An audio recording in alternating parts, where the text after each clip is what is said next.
যেই ব্যক্তির অন্তরে আমার নবীর মোহাব্বত ঢুকেছে, লোভ বের হয়ে যাবে, হিংসা বের হয়ে যাবে, ঘৃণা বের হয়ে যাবে। এশকে মুস্তাফা আল্লাহর দুনিয়ার সবচেয়ে মূল্যবান সম্পদের নাম। মোহাব্বতে মুস্তাফা আমার নবীর প্রেম আল্লাহর দুনিয়ার মধ্যে সবচেয়ে গুরুত্বপূর্ণ সম্পদের নাম। এই সম্পদ যেই যুবকের সিনার ভিতরে ঢুকেছে, সেই যুবক কারা? ওই আসহাবে কাহাফের যুবকদের মতো, আসহাবে কাহাফের যুবকদের মতো। সুতরাং আমার নবীর ইশক যাদের অন্তরে ঢুকবে, তাদের জীবনের মধ্যে একটা আমূল পরিবর্তন হবে। নামাজ মুখী হওয়া, তিলাওয়াত মুখী হওয়া, কোরআন মুখী হওয়া, দরুদ মুখী হওয়া। আমি আপনাদেরকে এই কথাগুলো বলছি কবরের জীবনের জন্য না, কবরের জীবন এটা আল্লাহ আল্লাহ রাসূল জানে। আমি অত দূর যাব না, আমরা খুব গুনাহগার মানুষ। আমি আপনাকে দুনিয়ার জীবনের কথা বলতেছি। আমি কিন্তু যখন আপনাকে কথাগুলা বলতেছি, ইউরোপ আমেরিকা আমার চোখের সামনে, আমি দেখতেছি কি হচ্ছে। আমাদের যুবকরা মনে করছে কি নিয়ামত সরাসরি পেয়ে গেছেন, তো বুঝতে পারতেছেন না পৃথিবী মুখিয়ে আছে আপনার দ্বীনের জন্য। আমি কিছুদিন আগে আরেকটা দেশে গিয়েছি, নন মুসলিম দেশ। আমি দেখে আমি অবাক। আমি চিন্তা করতেছি আমরা ধর্মটা পেয়ে 2 পয়সার পাত্তা দেই না। আমরা এখানে যারা বসেছি শেষ কবে কোরআন শরীফ পড়েছি মনেও নাই আমার। অথচ এই মানুষগুলা পরিবার পরিজন ছেড়ে দ্বীন গ্রহণ করে, অতঃপর কোরআন শিকার জন্য কফ উচ্চারণ করতে তাদের দ্বীন, তাদের দাঁত ভেঙে যাওয়ার জোগাড়। তবুও কত চেষ্টা প্রচেষ্টা করতেছে কাফটাকে উচ্চারণ করার জন্য, মিমটা উচ্চারণ করার জন্য, হা উচ্চারণ করার জন্য। এটা একটু বাড়ান কেন? নন মুসলিম মা বাপ কেউ মুসলমান না, তারা ইসলাম কবুল করেছে। তারা চায় শিখে দুনিয়া থেকে যায়। এটা এত আজিম দিন, এত সুন্দর দিন, এটা এত মোহাব্বতের দিন। কিন্তু আমরা নিজেদের মধ্যে মারামারি করে মানুষকে মেসেজ দিয়েছি, খবরদার এই বাউন্ডারিতে ঢুকিস না। আমাদেরকে দেখলে কেউ ইসলাম কবুল করবে? আপনি যদি ইউটিউব ভিডিও গুলা পৃথিবীর মানুষের সামনে তুলে ধরেন, সে ভুল করে হলেও ইসলামের দিকে আসবে? আসবে না কোনো। আমাদের দোকানে যে একবার খাদ্য গ্রহণ করবে, যে কোনো হোটেলে বড় ছোট, সে জিন্দেগিতে চিন্তা করবে আমাদের কাছে আসতে, জিন্দেগিতে না। আমরা সেই পরিমাণ নিচে নেমে গেছি সামগ্রিকভাবে, আখলাকের দিক থেকে, আদবের দিক থেকে, নৈতিকতার দিক থেকে, চরিত্রের সব দিক থেকে। এটা যদি আগের জমানায় হইতো, আল্লাহ এতদিনে জমিনকে কি করে দিতে? উল্টাই দিতে। কেন উল্টালেন না মাওলা? উল্টাই নাই বান্দা, তোরে দেখে না। যদি উল্টাইতাম আমি সেই দিন আবু জাহেলের কথাই উল্টাই দিতাম। আবু জাহাল বলেছিল, ইনকান আল্লাহুম্মা ইনকান হাযা হুয়াল হক, আল্লাহ এই নবী যদি সত্য হয়ে থাকে আসমান থেকে পাথর বর্ষণ করো। আবু জাহাল বলতেছে, কি বলতেছে? আল্লাহ হুম্মা। তো আল্লাহর সাথে তার কোনো অসুবিধা আছে? তা আপনি আবু জাহাল এত বড় কাফের লাইন কেন বলছি? আমার নবীর সাথে বেয়াদবির কারণে, আমার নবীর সাথে বেয়াদবির কারণে। তাইলে তৌহিদ কেন হইল না? আল্লাহকে তো মানছে কোনা। তৌহিদ, নবুয়ত, রিসালাত, আল্লাহর একত্ববাদ, তারপরে তৌহিদ হয়। যদি নবুয়ত এবং রিসালাতের উপর প্রপার ইজ্জত সম্মান না থাকে, শুধু আল্লাহর একত্ববাদের বিশ্বাসের কারণে তৌহিদ হয়। যদি এটা হইতো তো সূরা ইখলাসকে আল্লাহ কখনো কুল দিয়ে শুরু করতেন না। কি দিয়ে শুরু করেছেন বলেন? সবাই একসাথে পড়ি, বিসমিল্লাহির রহমানির রহিম। কুল হুয়াল্লাহু আহাদ, আল্লাহুস সামাদ, লাম ইয়ালিদ ওয়া লাম ইউলাদ ওয়া লাম ইয়াকুল লাহু কুফুয়ান আহাদ। হাবিব আপনি বলে দিন, হাবিব আপনি বলে দিন। তৌহিদের শুরু হয়েছে রিসালাত দিয়ে না? তো রিসালাত বাদে তৌহিদ হচ্ছে আর না। সম্মানিত উপস্থিতি, আবু জাহাল বলছে, আল্লাহ এই নবী যদি সত্যি হয়ে থাকে, তুমি আসমান থেকে পাথর বর্ষণ করো। আমার আল্লাহ কোরআনের আয়াত নাজিল করেছে, আবু জাহাল বেঁচে গেছস তুই। কেন?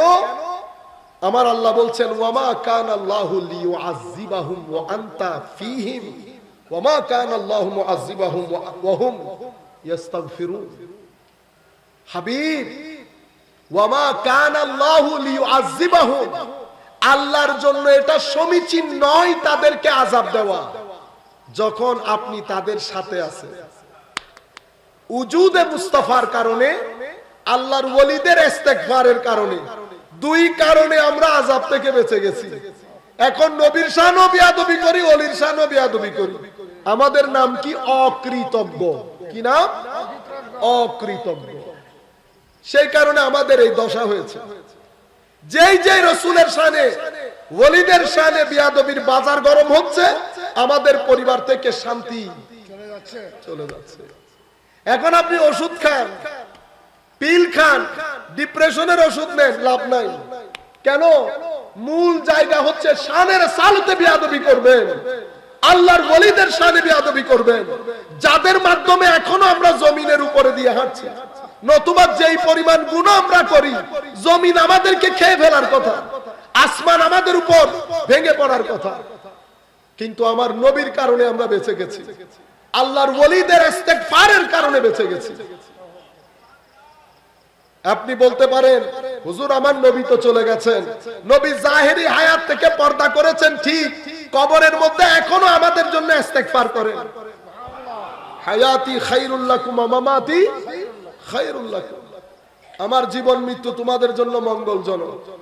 তোমরা যদি ভালো কিছু করো, বিশুদ্ধবারে আমার কাছে যখন আমল পেশ করা হয়, আমি তোমাদের ভালো কিছু দেখলে খুশি হই, খুশি হই। আমাদের যুবকরা যখন, আপনারা যখন অতিমাত্রায় দরুদ শরীফ, আমার নবীর মহব্বত, এই বিষয়গুলা প্রকাশ করবেন, আমার নবী আপনার নাম দেখলে ওটা চেয়ে থাকবে। আমার আমার আমার উম্মত, আমার নবী যদি একটু স্পেশাল একটা দৃষ্টি দেয়, দিবেন মদিনা শরীফে, এখানের যুবক জ্বলে উঠবে, এখানের যুবক স্মরণীয় বরণীয় হবে। জানাজার মধ্যে লাখো মানুষের উপস্থিতি হবে, লাখো মানুষ আপনার ব্যাপারে সাক্ষী দেবে যদি মদিনা শরীফ গ্রহণ করে। আর নাইলে যেমনে এসছেন এমনে চলে যাবেন, কবরের মধ্যে শুয়ে থাকবেন, আসা যাওয়াতে কোনো মুসলমান হাত তুলবে না। আমার নবী যদি খুশি হয়, লাখো মানুষ প্রত্যেকদিন আপনার জন্য দোয়ার হাত তুলে দোয়া করবে। মানুষ দোয়া না করলে আসমানের, জমিনের এবং সমুদ্রের মাছ দোয়া করবে আপনার জন্য। এটা আমার নবীর হাদিস, আমার নবীর হাদিস। নবীকে খুশি করতে হবে। সম্মানিত উপস্থিতি, তো বলতে চাচ্ছিলাম, আর যদি তোমাদের আমলের মধ্যে আমি উঠানামা দেখি, আমি আল্লাহর দরবারে ইস্তেগফার করি। আমার নবীর ইস্তেগফার আমাদেরকে বাঁচিয়ে রেখেছে এখনো পর্যন্ত। এটা আমাদের বিশেষ দান আল্লাহর।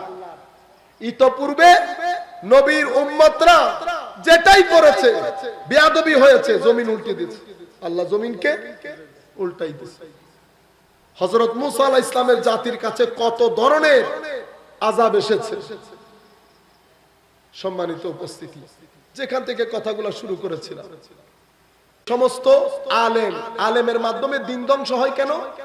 কারণ ওই যে ইমাম গাজালি অহংকারের কথা বলেছে, উলামাদের মধ্যে অহংকার বেশি, উলামাদের মধ্যে অহংকার বেশি। কিভাবে বুঝবেন অহংকার? আমি যখন এখানে বসে শুধু হুঙ্কার, আরেকজনের সমালোচনা, শুধু আমি সবকিছু, তার বিলে আমার ভিতরে কি আছে? অহংকার আছে। এবং এই ধরনের ওয়াজ যদি কিয়ামত পর্যন্ত হয়, মানুষের কোনো উপকার সাধিত হয় না। এগুলা দিয়ে ফিতনা হয়, ফাসাদ হয়, শানের সালতে বিয়াদবি হয়, উম্মতের আইম্মায়ে কেরামের শানে বিয়াদবি হয়, কোরআনের শানে বিয়াদবি হয়, আল্লাহর শানে বিয়াদবি হয়। এরা উলামা, এরা আমাদের দেশে আন্তর্জাতিক তাফসীর হয় নাই, হইছে তো ওই তাফসীরের মধ্যে আমরা বলি নাই ফেল ফেল করে তাকিয়ে থাকবে আমার নবী, উনিও জানেন না কিয়ামতের ময়দানে আল্লাহ ওনার সাথে কি আচরণ করেন। ঠিক আছে, এটা কোন মাস্টার বলে নাই তো, কে বলেছে? কোন মৌলবী। তো এটা উপকারী না অপকারী? অপকারী। কেন? যেই বক্তব্যের মাধ্যমে জাতির অন্তরে আল্লাহর শানে, নবীর শানে, বুজুর্গের শানে, বড়র শানে, নেইবারহুডের ব্যাপারে যাদের ঘৃণা জন্মাবে, অসম্মান জন্মাবে, বেয়াদবি জন্মাবে, এমন বক্তা বর্জনীয়, এমন বক্তার বক্তব্য বর্জনীয়। কেন? কারণ ইনারা অপকারী আলেম। কি আলেম? এবার উপকারী আলম কোনটা? উপকারী আলমের সাথে এক্সট্রা 5-6টা জিনিস থাকে। এগুলা কি? উপকারী আলমের সাথে আমল। কি আমল? রাতের সিজদা, রাতের আখলাক, ইখলাস, তাওয়াক্কুল, ওয়ারা, এগুলা সবকিছু যখন একসাথে আলমের সাথে জমে, তখন মানুষ আলেম থেকে আরো 10 স্টেপ এগিয়ে গিয়ে হাকিম হয়ে যায়। কি হয়ে যায়? হাকিম। যখন হাকিম হন, অরিজিনালি ওই মানুষটা আল্লাহর ওলি হন, আলেমে রব্বানিতে পরিণত হয়। আলেমে রব্বানি হলে কি হয়? তো উনি যখন দ্বীনের দাওয়াত দিবেন, ওনার দ্বীনের দাওয়াতের মধ্যে কি হবে না? ফিতনা হবে না, হেদায়েত পাবে মানুষ।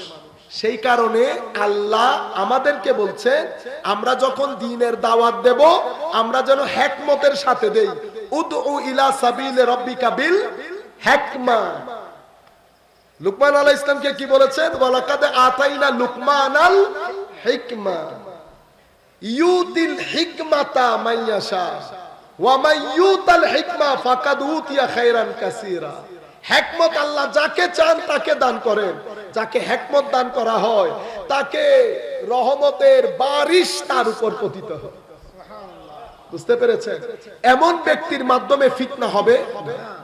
সম্মানিত উপস্থিতি, আমার নবী সাল্লাল্লাহু আলাইহি ওয়াসাল্লাম, এটা আমার নবীর ওসিলায় উম্মতের জন্য একটা বিশেষ দান। উম্মত আমার নবীর পরে কখনো একসাথে শিরকে যাবে না, নাম্বার 1। নাম্বার 2, আমার নবীর উম্মত কখনো কোনো মিছা কথা, পথভ্রষ্টতা, কখনো কোনো খারাপ জিনিস, এগুলার উপর আমার নবীর উম্মত কখনো একমত হবে না। কার গ্যারান্টি? এটা আমার নবী আল্লাহর পক্ষ থেকে গ্যারান্টি দিয়েছেন। বুঝতে পেরেছেন? লা তাজতামি উম্মতি আলা দালাল। কেন? ইয়াদুল্লাহি আলাল জামা। আমার উম্মতের সংখ্যা গরিষ্ঠের উপর, উলামায়ে কেরাম, ইনাদের উপর আল্লাহর কুদরতির হাত থাকে। এরা কখনো কোনো মিথ্যার উপর একসাথে হয়ে যাবে। মাযহাব, উম্মতে মুসলিমা গত 1500 বছরে 90% লোক মাযহাব অনুসরণ করে, 95%। আপনি যদি এটার বাইরে চলে যান, কি হবে? আপনি নিরাপত্তার বাইরে চলে গেছেন। যে কোনো মুহূর্তে কি হইতে পারে? গুলি হইতে পারে। আপনি বাউন্ডারি ক্রস করছেন। কেন? আমার নবী বলছেন, উম্মত সব সময় বেশিরভাগের সাথে মিলেমিশে থাকবা। কেন ইয়া রাসূলুল্লাহ? ইয়াকুম আল ফুরকা, ফেরকাবাজি করা থেকে বাঁচি থাকিও, সবার সাথে মিলে থাকিও। যখন তুমি দেখবা সবাই মিলে একটা কাজ করছে, তো মনে রাখবা এটার উপর আল্লাহর কুদরতের হাত আছে। কেন? আমার উম্মত কখনো একটা মিথ্যা কথার উপর একমত পোষণ করবে না। এটা বলে ডিভাইন সেফটি এবং সিকিউরিটি গিভেন টু দি উম্মাহ অফ হোলি প্রফেট সাল্লাল্লাহু আলাইহি ওয়াসাল্লাম। উম্মতে মুহাম্মাদীকে এটা আল্লাহর পক্ষ থেকে বিশেষ দান। কখনো কোনো রং জিনিসের উপর উম্মত একমত পোষণ করবে না। আল্লাহ তাদেরকে এই জায়গা থেকে হেফাজত করবেন। আমার নবী কি বলছেন?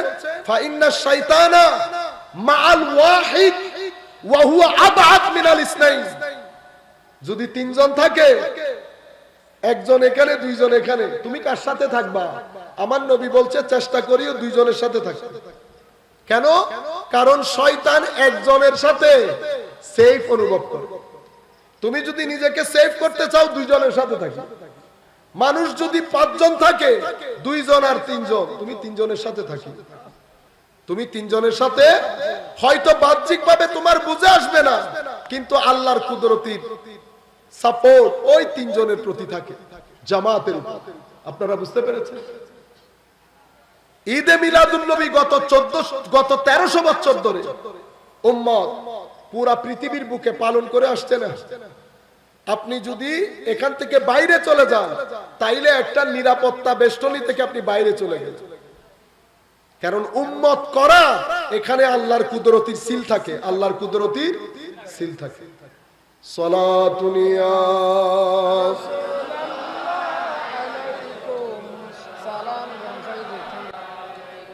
तू जिंदा है वल्लाह, तू जिंदा है वल्लाह, मेरे चश्मे आलम से चुप जाने वाले, सलातुनिया रसूल अल्लाह अलैकुम, सलामुनिया हबीब अल्लाह अलैकुम। সবচেয়ে বড় বিষয় হচ্ছে উম্মতে মুসলিমাকে তৃতীয় যে বিশেষ স্পেশালিটি আল্লাহ দান করেছেন, ইয়া রাসূলুল্লাহ সময় যখন চলে যাবে আকীদার উপর, ঈমানের উপর, আমলের উপর, আখলাকের উপর হামলা হবে ইয়া রাসূলুল্লাহ। 50, 60, 70, 80, 90 বছর অতিবাহিত হয়ে গেলে উম্মত তো দুরবস্থার মধ্যে পড়ে যাবে। তখন কি হবে? আমার নবী বলছে চিন্তা করিস না, প্রতি 100 বছর পর পর তোমাদের জন্য আল্লাহ একটা বিশেষ মুজাদ্দিদ পাঠাবেন, বিশেষ মুজাদ্দিদ। ইনারা কি করবেন? ইনারা সমস্ত ময়লা আবর্জনা পরিষ্কার করে দিয়ে আগামী 100 বছরের জন্য তোমাদেরকে নিরাপত্তা দিয়ে চলে যাবে। আপনারা বুঝতে পেরেছেন? এটা আল্লাহর নবীর ওসিলায় নবীর উম্মতের উপর বিশেষ দান, বিশেষ দান। সুবহানাল্লাহ। আমার নবীর অবস্থা, আমার নবী সাল্লাল্লাহু আলাইহি ওয়াসাল্লাম, আমি বিশেষ করে যুবকদেরকে বলি, আমার নবী কর্কশ ছিলেন না, আমার নবী অহংকারী ছিলেন না, আমার নবী মাথা থেকে পা পর্যন্ত রহমত ছিলেন। কি ছিলেন? রহমত। কেমন রহমত? আপনি দেখেন, আমার নবী যখন আসছেন তখন মানুষ গোত্র নিয়ে বাহাদুরি করত, কেউ চৌধুরী, কেউ অমুক, যেটা আমাদের মধ্যে এখন আছে, কেউ জ্ঞান নিয়ে, কেউ পরিবার নিয়ে, কেউ বংশ নিয়ে। সেই গুণে ধরা সমাজের মধ্যে আমার নবী আলোর মতো জ্বলতেন, ব্যবহারে, ভদ্রতায়, কথায়, রঙে, আকৃতিতে, প্রকৃতিতে। আমার নবী অনেক ফর্সা ছিলেন না, আমার নবীর কালার উজ্জ্বল শ্যামলা ছিল। এই উজ্জ্বল শ্যামলাতে আমার নবী এবং সূর্য যদি একসাথে হতো তো সূর্যের চেয়ে বেশি আলোকময় মনে হতো আমার নবীর চেহারা মোবারক। সাহাবায়ে কেরাম বলছেন, সূর্যের দিকে তাকাও আর নবীর দিকে তাকাও, আমার নবীর চেহারা সূর্যের চেয়ে উজ্জ্বল। আমার নবী অনেক লম্বা ছিলেন না, আবার অনেক বেটেও না। আমার নবী, আপনারা বলেন না প্রমাণ সাইজ, আমার নবী প্রমাণ সাইজের ছিলেন। কিন্তু আমার নবীর স্ট্যাটাস, আমার নবীর প্রেস্টিজ, আমার নবীর পার্সোনালিটি, আমার নবীর স্ট্যান্ডার্ড এমন ছিল, আমার নবীর সামনে লম্বা মানুষ যত লম্বাই হবে হোক, আমার নবীর সামনে কাউকে চোখে আসতো না।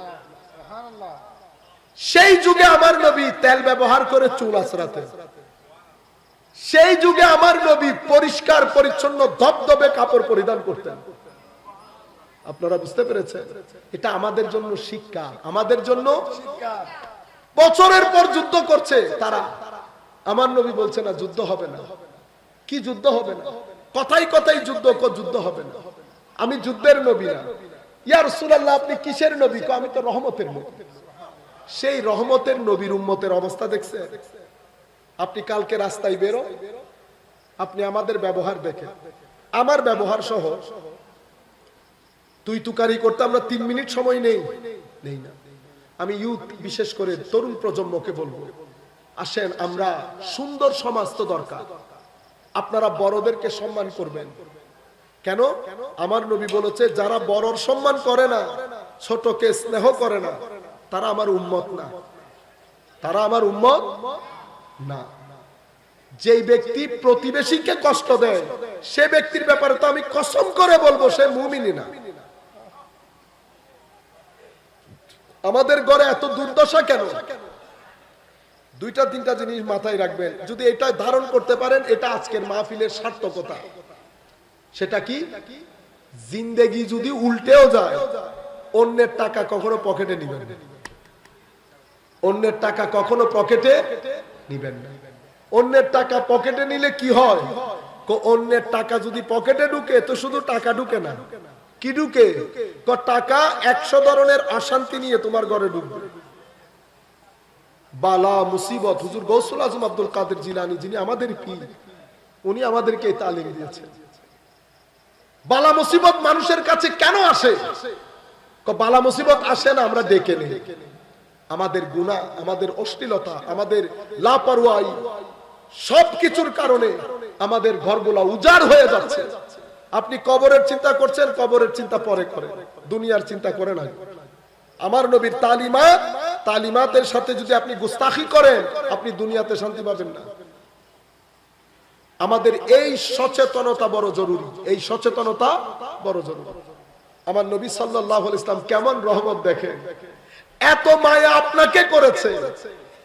শেষ জামানায় কিয়ামতের আগের দিন আসা মুসলমানের ব্যাপারে এত মায়া আমার নবী, আর আপনি আমার নবীর দেওয়া নামাজই পড়েন না, দরুদ শরীফ বাদ দিলাম।